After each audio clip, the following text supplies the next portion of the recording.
ఓం శాంతి. అవేతి బామ్దాద నుండి వచ్చిన అలౌకిక దివ్య సందేశము దాది గొల్జర ద్వారా సూక్ష్మవతం నుండి జూన్ 6, 1980 వచ్చినది అనమాట.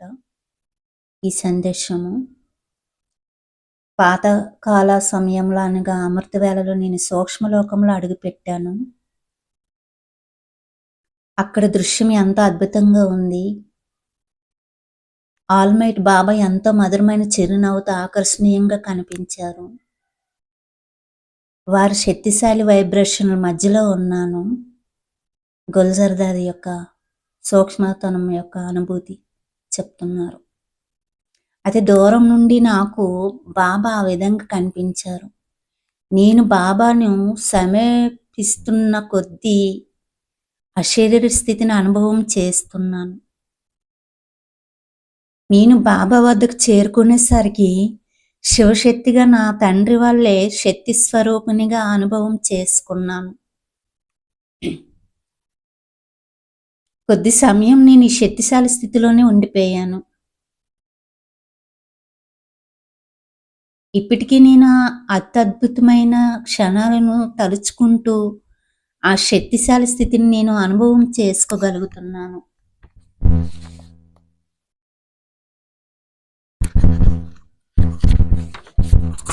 కొద్దిసేపటికి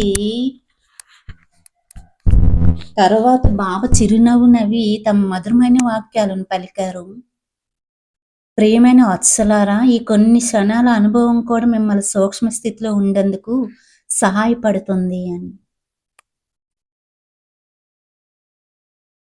నేను ఎలా అన్నాను? నిజమే, బాబా సాకార రూపంలోనే అంతిమ రూపాన్ని అనుభవం చేసుకున్నట్లుగా నాకు అనిపిస్తుంది. మాస్టర్ ఆల్మైటీ స్థితిలో ఉన్నాను. ఈ అనుభవం అత్యద్భుతంగా ఉంది. బాబా ఇలా అన్నారు, ఈ శక్తిశాలి స్థితిని మీరు కొనసాగించాలి. అతి కొద్ది సమయంలో ఈ సాకార ప్రపంచంలో ఎన్నో అలజడులు ప్రారంభం కానున్నాయి. ఆ సమయంలో మీరు ఈ స్థితిని అభ్యాసం చేసి అలజడులను తొలగించి సేవం చేయాలి. అలజడులు కారణంగా ధరలు ఆకాశాన్ని అంటుకుంటాయి. అది ఎన్నో మానసిక వ్యాధులను, శారీరక బాధలకు కారణమవుతుంది. మనసులలో, ప్రకృతిలో ఎంతో అశాంతి నెలకొంటుంది.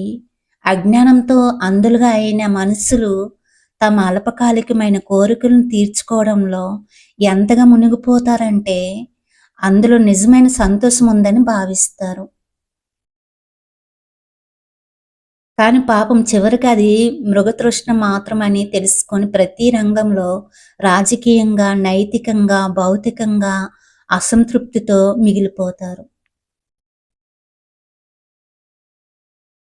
బాబా అన్నారు, కానీ దీని పరిణామంగా ఒక పెద్ద విప్లవమే జరుగుతుంది.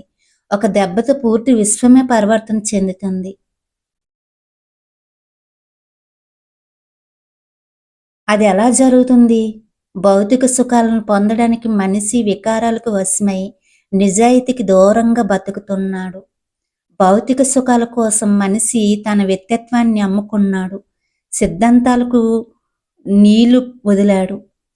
అతనిలోని అత్యాశలను గుర్తించలేక చివరికి నిస్సుగా కష్టాలు సుడిగుండంలో మునిగిపోతున్నారు అని బాధపడుతున్నాడు అన్నమాట.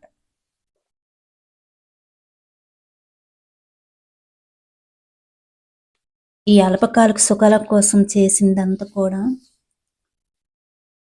లాస్ట్కి కష్టాల సుడిగుండంలో మునిగిపోతున్నానని పడతారనమాట అని అంటున్నారనమాట. మళ్ళీ నెక్స్ట్ ఇంకా తెలుసుకుందాము.